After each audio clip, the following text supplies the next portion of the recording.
Now I request Dr. Babu Abraham.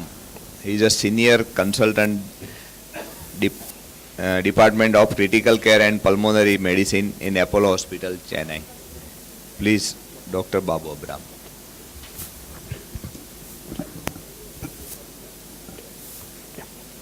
Thank you, Chairperson. Okay, I'll be talking on thrombocytopenia in ICU.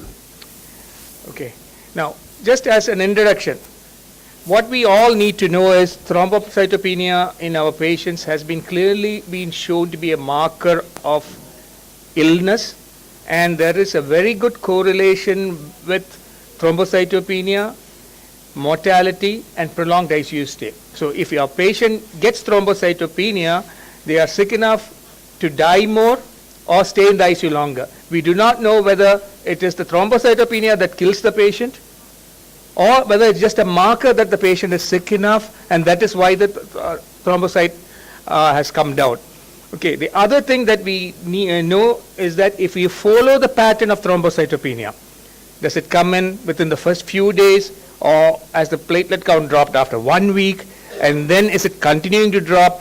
If you follow the pattern, it tells us what is the cause for the thrombocytopenia. That's what we are going to look into in my subsequent slides.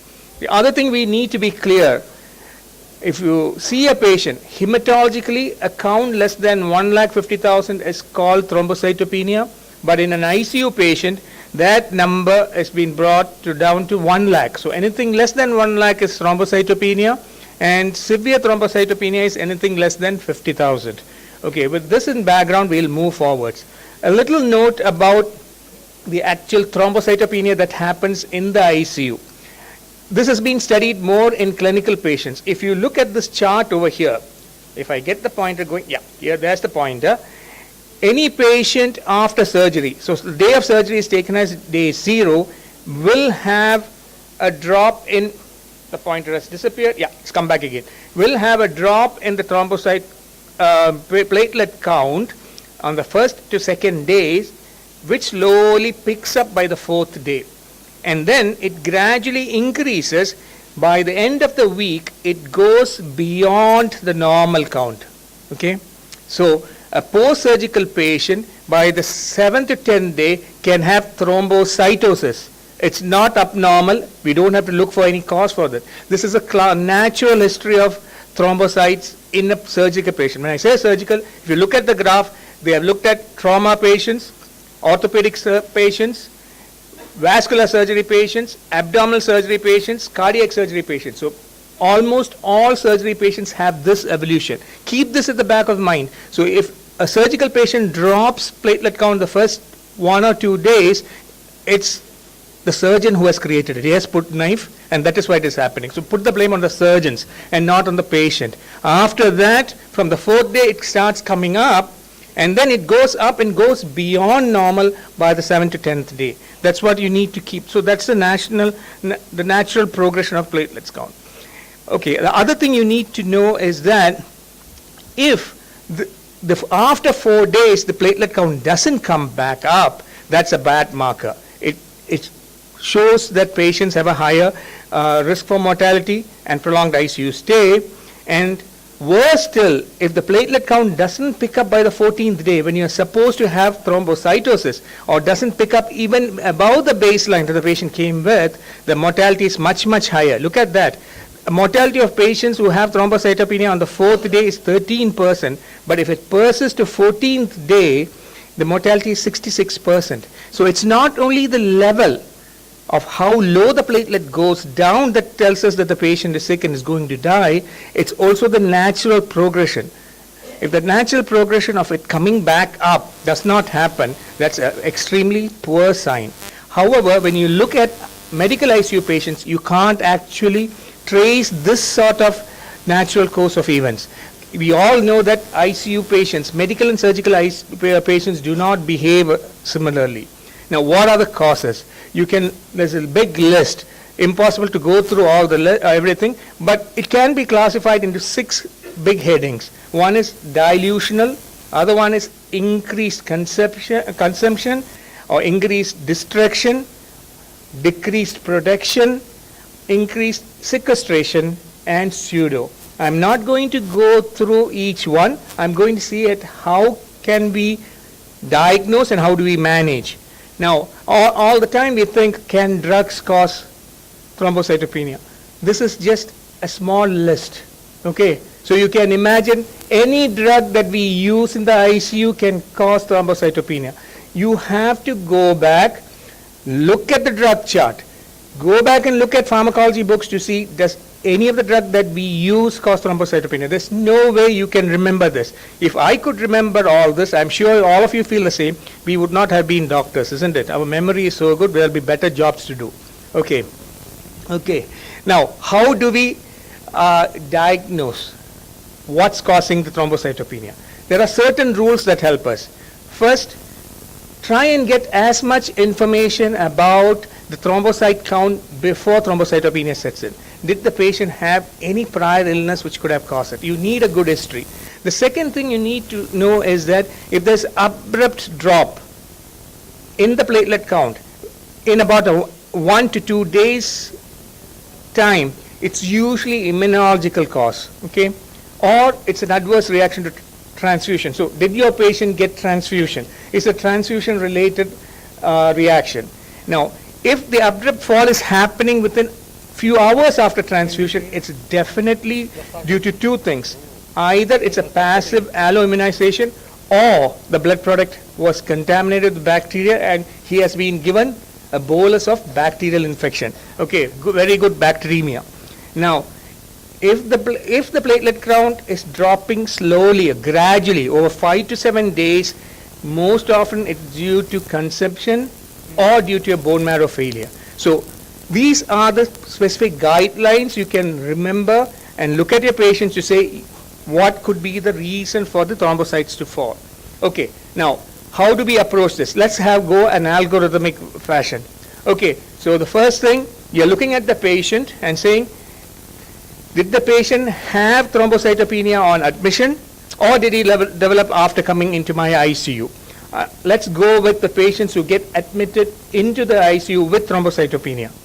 Two questions. Are they surgical patients? Are they medical patients? We'll look at the surgical patients first. First question you ask yourself, is there any overt bleed? If the answer is no, continue your observation, continue to manage the patient and support the patient. You don't need anything further.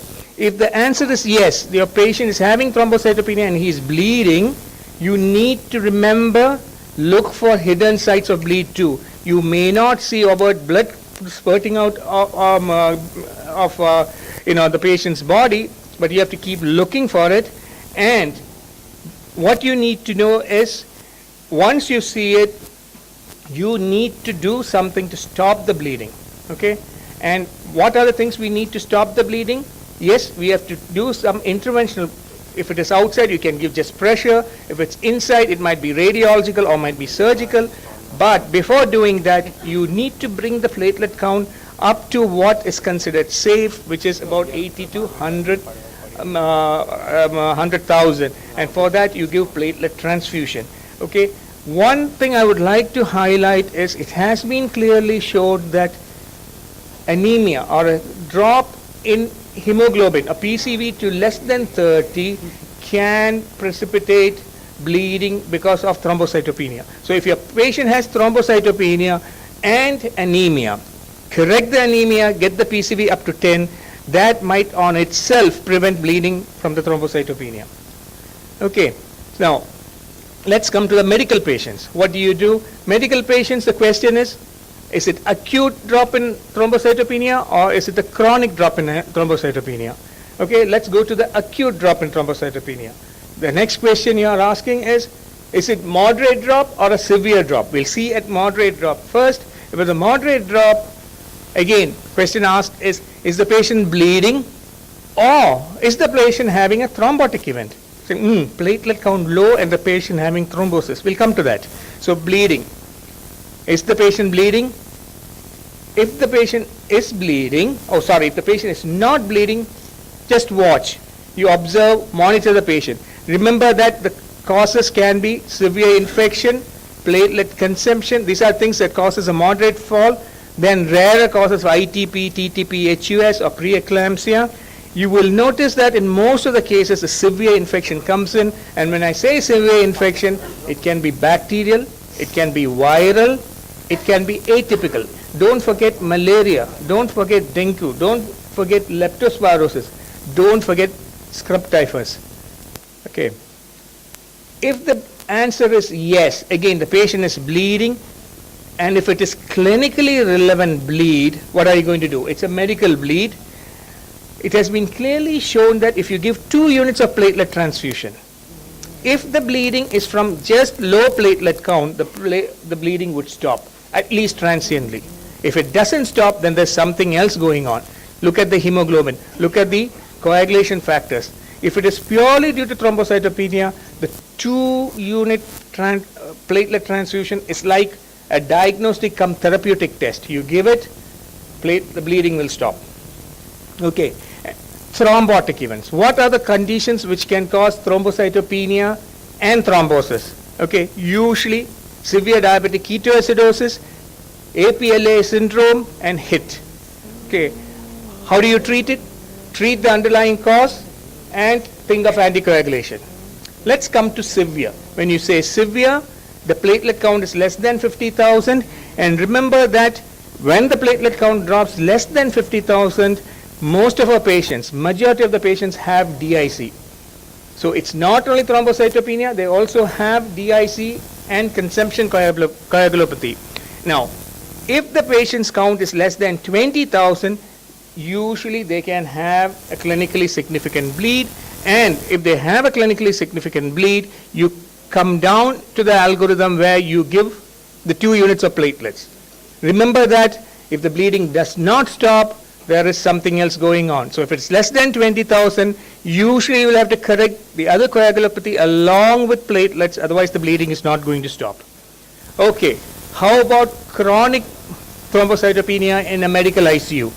It's usually moderate, meaning it will be greater than 50,000, so between 100 and 50,000, and the most common causes are usually bone marrow dysplasia, toxic effect from the drug acting directly on the bone marrow, and liver diseases, especially liver disease from alcohol.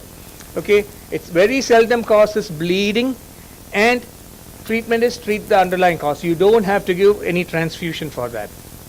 Now, how do you deal with patients who come into ICU with normal platelet count and then develop thrombocytopenia? Again, 2 things.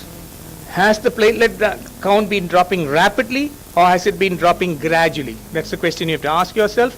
And if it is rapidly, again, is it a surgical bleed? Is it a medical bleed? In medical bleed, the cause for a rapid drop are usually severe infection again. And if the patient has no infection, it's non-septic and non-bleeding, it's usually immune mediated.